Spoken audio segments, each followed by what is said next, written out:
All right, just to get something out of the way right now, I wasn't actually planning to do another video about the Epstein Files right now. There's a couple other topics I'd much rather be working on, like a recent MMO game studio that got shut down and the sketchy history that the CEO had, things like that. But even if I didn't originally plan to do it, sometimes you have to make changes. And when I saw this video right here, I knew I had to make that change. This is the sitting president of the United States lying. Not that he doesn't lie constantly. He's one of the most dishonest people in the world, I would say at this point. But let me just play it and then we'll start talking about why it's so bad. Have nothing to do with Jeffrey Epstein. And in fact, if you look at the DOJ, they announced, they released 3 million pages. It's like this is all they're supposed to be doing. And frankly, the DOJ, I think, should just say, we have other things to do, because that whole thing has turned out, other than Bill Clinton and, Bill Gates and lots of people that there are a lot of questions about it, but nothing on me. But it was even sort of better than that, because they found that Jeffrey Epstein and this sleazebag writer named Michael Wolff were conspiring against Donald Trump to lose the election. So Epstein was conspiring with a writer for me to lose the election. So right there, you know that I had nothing to do with this guy. But yeah, it's a terrible thing. The amount of time that's being wasted. When Epstein was alive, like 10 years ago, nobody cared about it. The Democrats are pushing it. And the problem is that it's turning out to be the Democrats that were with and conspired with Epstein. Okay, I had nothing to do with it. It's a shame how much time is being wasted. I think the DOJ should say we have other things to do, as in drop it. It's turning out to be the Democrats who were conspiring with Epstein and a whole bunch more deflections. Let's just get something straight. The Republican-led House Oversight Committee in the United States has been ramping up political pressure in an effort to get Bill and Hillary Clinton on record for depositions regarding Epstein. It's actually a very strong push, a bipartisan push, in fact, using contempt of Congress to compel their testimony. And I want to be crystal clear right now. I am 100% in favor of this. The vote was 34-8, and as of like a couple of hours ago in the scripting of this video, the Clintons have finally been forced to agree. This is fantastic, okay? It looks like we may finally get some shred of accountability for at least some people. Get them on record, force them to testify, and punish the hell out of them if they did anything wrong, which they probably did, at least in my opinion. I don't really think you're going to find a whole lot of people who disagree with that either. But having acknowledged the bipartisan scope of the problem, I think it's critically important that we also acknowledge the rat's nest, which is firmly, squarely inside the Trump administration.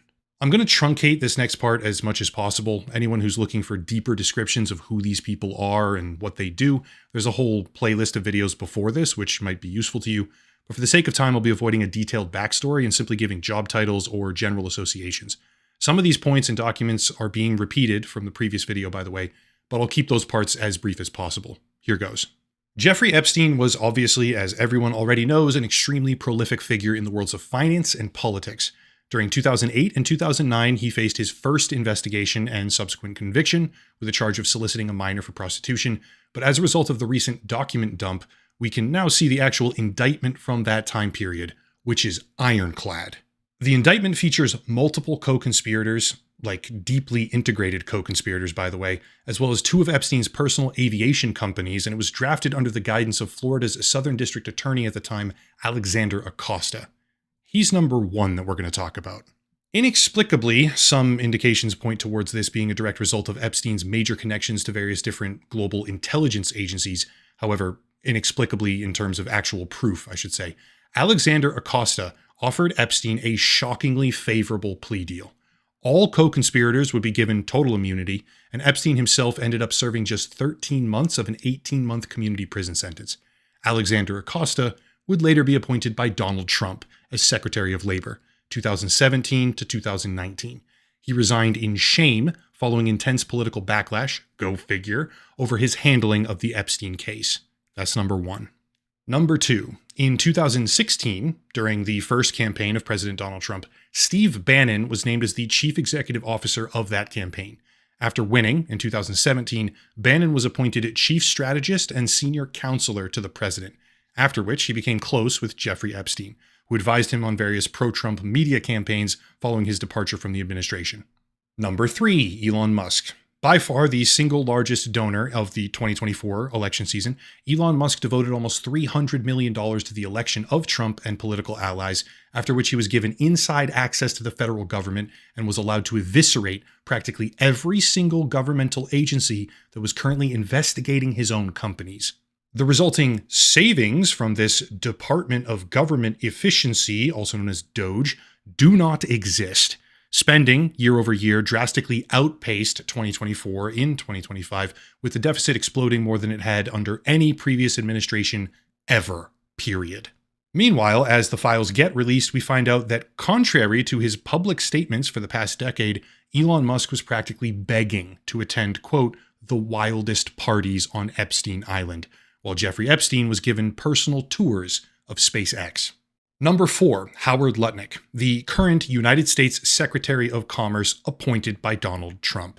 Despite previous claims in which Lutnick adamantly asserted that after 2005 he was never in the same room as Epstein ever again, Lutnick was attending lunches on Epstein Island in 2012 with his friends, each of them, quote, having 4 children, 2 16s, 2 14s, a 13, a 12, an 11, and a 7-year-old, end quote, which is roughly 4 years after Epstein was convicted of underage sex crimes.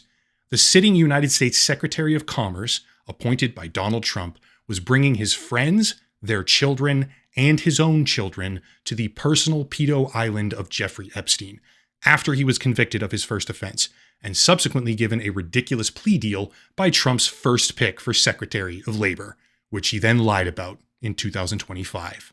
Number 5, Trump's current nominee for chairman of the Federal Reserve. His name also appears on Epstein Island Christmas party lists repeatedly, which are now being uncovered in the latest file dump. Number 6, Andrew Farkas. Andrew Farkas is a bit more enigmatic. He's a New York property tycoon, massively wealthy businessman, and he also co-owned a strategic marina with Jeffrey Epstein, nearby Epstein's own island, Little St. James, as he developed the 70-acre property. Andrew Farkas, who is personal friends with Donald Trump, is also invested on high-value real estate deals with Jared Kushner, Trump's son-in-law. And most recently, the wife of Andrew Farkas's son, his son being Jonathan Farkas, and his wife's name is Somers Farkas, has been appointed by Donald Trump in 2025 as the ambassador to Malta. Her main qualifications and former job experience are marketing and modeling. Now she's a U.S. ambassador. Number 7, Peter Thiel. Peter Thiel appears in thousands of different places for the Epstein Files, closely communicating with Epstein for at least 5 years prior to his death and discussing everything from policy to business to strategic investment and more. And within those documents disclosed by the United States Senate Committee on Finance, we learn that Jeffrey Epstein had $40 million, or rather gave $40 million, to an investment firm created by Peter Thiel. And we also know that Peter Thiel spent around $15 million building the political career of J.D. Vance. In fact, Peter Thiel is the primary benefactor behind Vance's political rise, obviously resulting in his current post as vice fucking president for Donald Trump. Number 8, Brett Ratner, because the infection is present at every single conceivable level. How many people have heard of that new Melania movie? The one that's bombing in the box office right now, despite a massive advertising, marketing, and historic theatrical campaign? Yeah, the director of that movie, the movie about the wife of the current president who says he's not involved, Brett Ratner, is also implicated in the files, pictured very clearly with young, redacted women alongside Jeffrey Epstein. And please do keep in mind, the only redactions that they were supposed to ever use are for victims. I could go on at length. These are certainly not the only connections, but hopefully it's becoming clear that the Epstein rat's nest is permeating the Trump administration. Obviously, his network was incredibly large, and once again, I advocate that all of them be brought to justice, regardless of politics or party. But remember, the sitting president has now claimed repeatedly that there's, quote, nothing on him. He had nothing to do with this guy, and that it's turning out to be the Democrats that were with and conspired with Epstein, end quote. Let me draw your attention to something. This right here, I believe, is the third version of a lawsuit brought by Jane Doe with corroboration from Tiffany Doe operating under pseudonyms, alleging some of the most heinous acts you can possibly think of by Epstein and Trump specifically jointly together. This lawsuit is not a random tip line or a social media post or an intake form or some sort of non-corroborated anonymous statement being made by a random individual. This is sworn testimony declared under penalty of perjury with a corroborating witness explicitly detailing abuse and subsequent threats to keep that abuse quiet. Let's read item number 14, quote, I personally witnessed defendant Trump telling the plaintiff that she shouldn't ever say anything if she didn't want to disappear like the 12-year-old female Maria, and that he was capable of having her whole family killed, end quote. Operating under the alias Katie Johnson, the primary accuser sat for a filmed interview, by the way, which I'll link down below. All right, stay with me. After the lawsuit was in motion, a press conference was set to be held where Jane Doe would speak, Jane Doe being Katie Johnson in this case. As per the files, these are the same person. Instead of that press conference happening, her lawyer took the microphone and said this.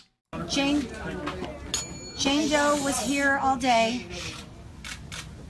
She was prepared to go forward. She has received some terrible threats, as have all the Trump accusers who I have been representing for several months.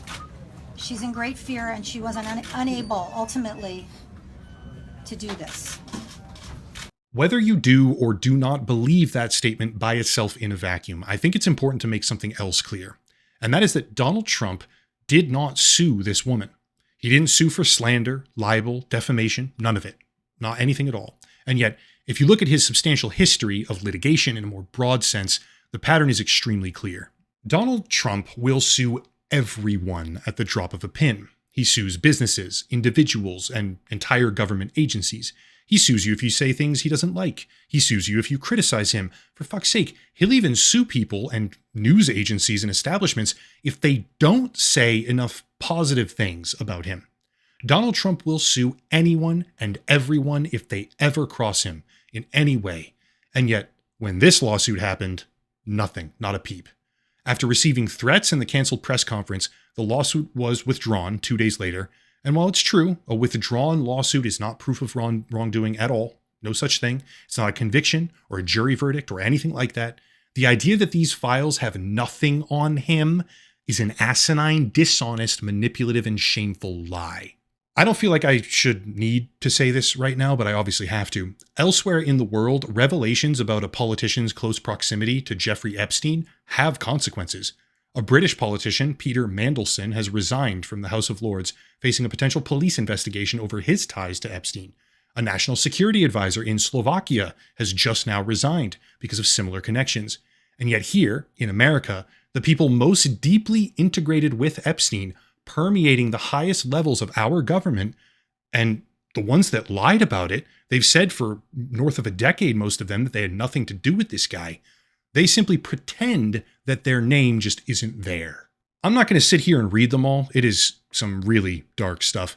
But there are hundreds, more like thousands of documents, victim interviews, intake forms, anonymous tips, criminal informant tips, lawsuits, and more, sworn testimony, non-sworn testimony, everything you can imagine, implicating and accusing Donald Trump in every conceivable way. He's not alone in that regard. There's material implicating a host of other high-profile businessmen and politicians, exposing long-standing associations and close personal friendships with Epstein despite public denials. But they're not the sitting president of the United States who fought tooth and nail personally to stop these files from ever seeing the light of day, condemning his own supporters for even daring to talk about it. Just in case anyone forgot or they're too brainwashed to ever believe it, this is now a deleted post from Donald Trump saying that the Jeffrey Epstein hoax is a scam, saying that his past supporters bought into the bullshit, and that anyone talking about the files or pushing for their release is a weakling whose support he no longer wants. That's the President of the United States of America. Ultimately, this video wasn't my plan for today. I'm working on that other MMO company project, and I much more prefer to be doing that. But seeing the president on national television whine about the fact that people are even talking about Epstein, saying that the Justice Department should move on as he misrepresents reality and pretends that there's nothing about him and the Democrats are the ones conspiring with Epstein, I cannot stomach that. Donald Trump and a disproportionate amount of his close political personal picks and allies and his cabinet members are the ones who are really closest with Epstein. The Epstein rat's nest is the conservative MAGA party right now. Once again, to be 100% clear about this, anyone else involved, Clinton, Gates, any of the other billionaires and politicians, Democrat or otherwise, peppering the files, yes, investigate them too. But the current atmosphere of the United States isn't politically neutral objectivity. It's ideologically captured institutions. It's loyalty pledges and purity tests from all the wrong type of people. So the fact that the sitting powers in this nation are the true Epstein rat's nest, that's alarming to me.